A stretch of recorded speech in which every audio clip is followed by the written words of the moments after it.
Pierre Loti, la troisième jeunesse de Madame Prune. Chapitre 1. L'horreur d'une nuit d'hiver. Par coups de vent et tourmente de neige au large, sans abri sur la mer échevelée. En plein remuement noir, une bataille, une révolte des eaux lourdes et froides contre le grand souffle mondial qui les fouaille en hurlant. Une déroute de montagnes liquides, soulevée, chassée et battue qui fuit en pleine obscurité, s'entrechoque, écume de rage. Une aveugle furie des choses, comme avant les créations d'êtres, dans les ténèbres originelles. Un chaos qui se démène en une sorte d'ébullition glacée. Et on est là, au milieu, ballotté dans la cohue de ces masses, affreusement mouvantes et engloutissantes, rejetées de l'une à l'autre avec une violence à tout briser. On est là, au milieu, sans recours possible, livré à tout, de minute en minute, plongeant dans des gouffres plus obscurs que la nuit, qui sont en mouvement, eux aussi, comme les montagnes, qui sont en fuite, affolées, et qui, chaque fois, menacent de se refermer sur vous.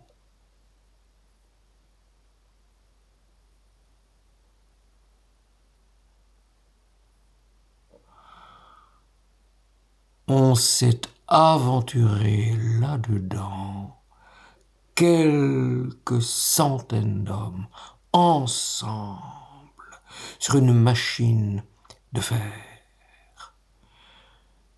Un cuirassé monstre qui paraissait si énorme et si fort que, par temps plus calme, on y avait presque l'illusion de la stabilité. On s'y était même installé en confiance, avec des chambres, des salons, des meubles, oubliant que tout cela ne reposerait jamais que sur deux fuyants et du perfide, prêt à vous happer et à vous engloutir.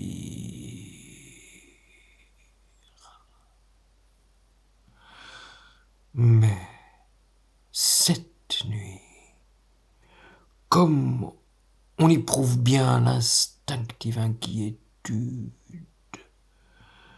et le vertige d'être dans une maison qui ne tient pas, qui n'a pas de base, rien, nulle part, aux immenses entours, rien de sûr, rien de ferme où se réfugier, ni se raccrocher.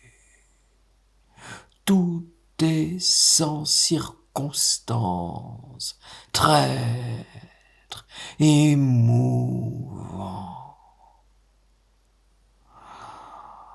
Et en dessous, oh, en dessous vous guettent les abîmes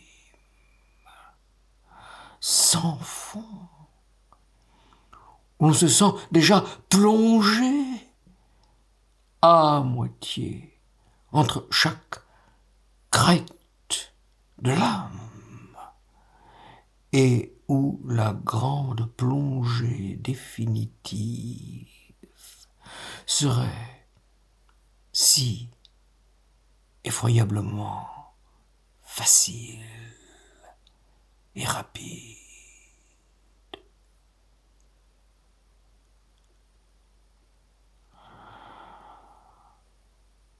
Dans la partie habitée et fermée du navire, où bien entendu les objets usuels en lamentable désarroi se jettent brutalement les uns sur les autres, avec des poussées et des repoussées stupides.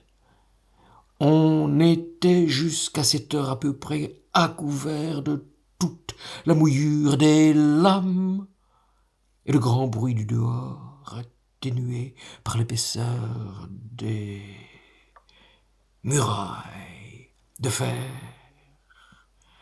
ne bourdonnait que sourdement, avec une monotonie sinistre.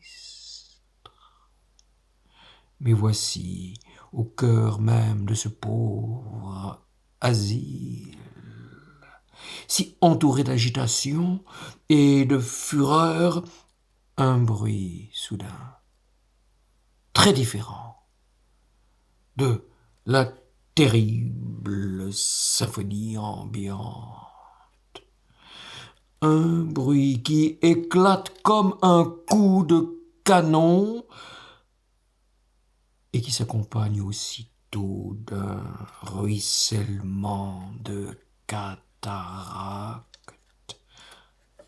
Un sabord vient d'être défoncé par la mer et l'eau noire, l'eau froide entre en torrent dans nos logis. Pour nous, peu importe. Mais tout à l'arrière du cuirassé, il y a notre pauvre amiral, cette nuit-là entre la vie et la mort. Après les longues fatigues endurées dans le golfe de Pechili, fatigues endurées pendant le débarquement du corps expéditionnaire, on l'emmenait au Japon pour un peu de repos dans un climat plus doux. Et l'eau noire, l'eau froide envahit aussi la chambre où, presque, il agonise.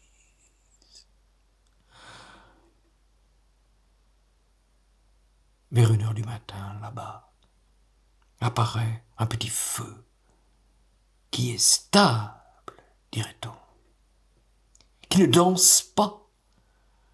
La danse macabre, comme toutes les choses ambiantes. Il est très loin encore. À travers les rafales et la neige, aveuglante, on le distingue à peine. Mais il suffit à témoigner que, dans sa direction, existe du solide, de la terre, du roc, un morceau de la charpente du monde. Et nous savons que c'est la pointe avancée de l'île japonaise de Kyushu, où nous trouverons bientôt refuge.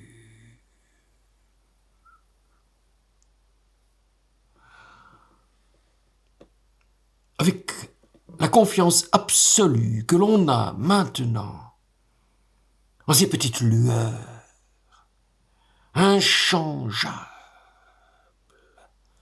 et presque éternelles, comme les étoiles que les hommes de nos jours entretiennent au bord de tous les rivages.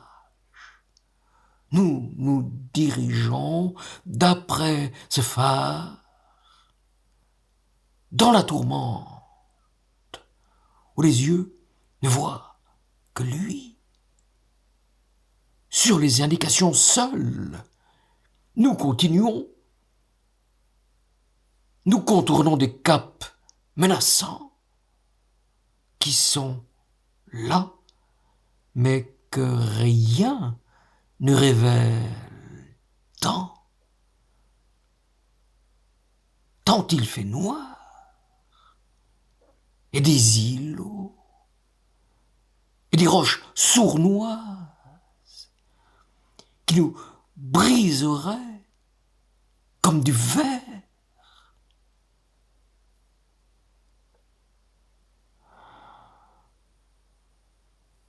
Presque subitement nous voici abrités de la fureur des lames. La paix s'impose sur les eaux.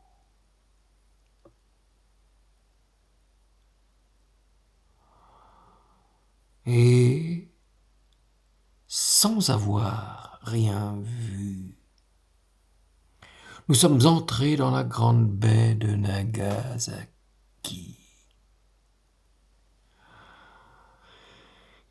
Les choses aussitôt retrouvent leur immobilité.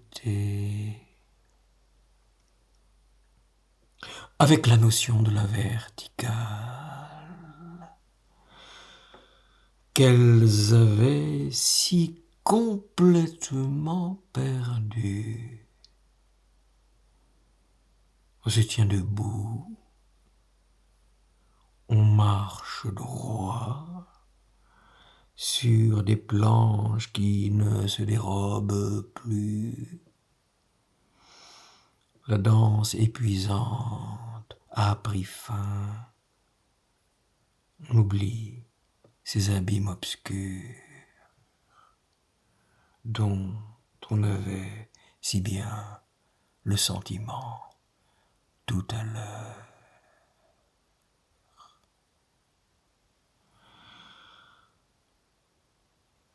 À l'aveuglette,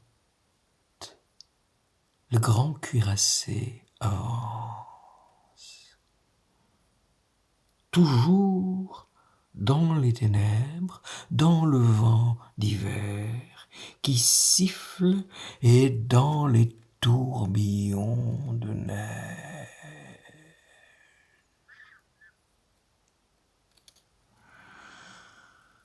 Transi de froid et de mouillure, nous devons être à présent à mi-chemin de cet immense couloir de montagne qui conduit à la ville de Madame Chrysanthème.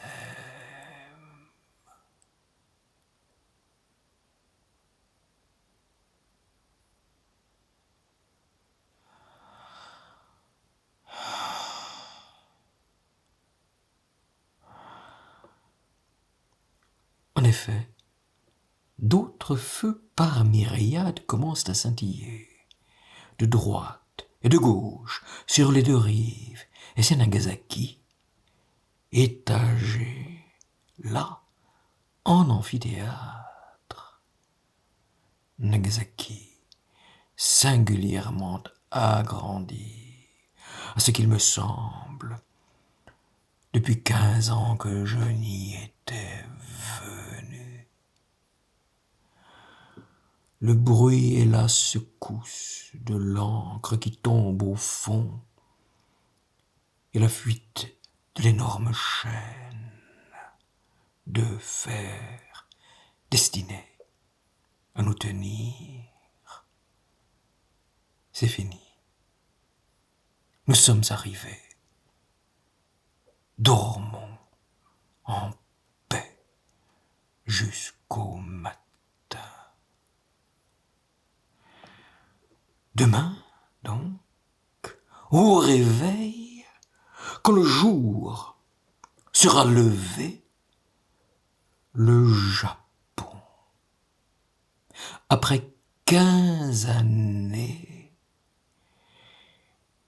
va m'apparaître. Là, tout autour,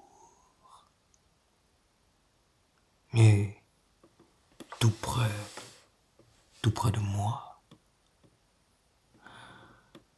Mais j'ai beau le savoir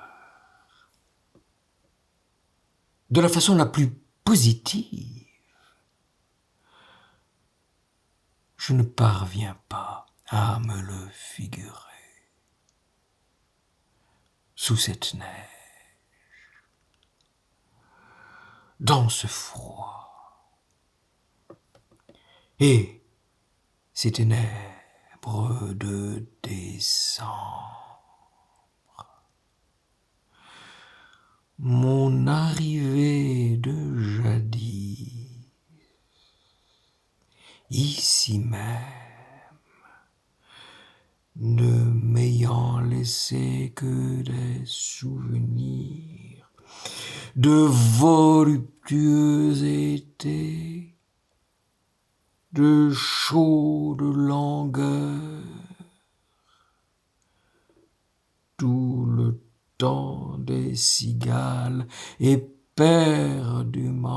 bruissantes, une ombre exquise, une nuit verte criblée de rayons de soleil,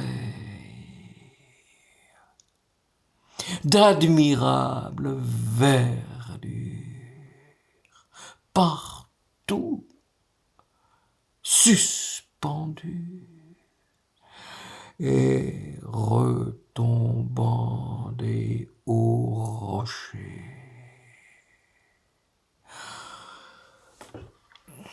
jusque sur la mer.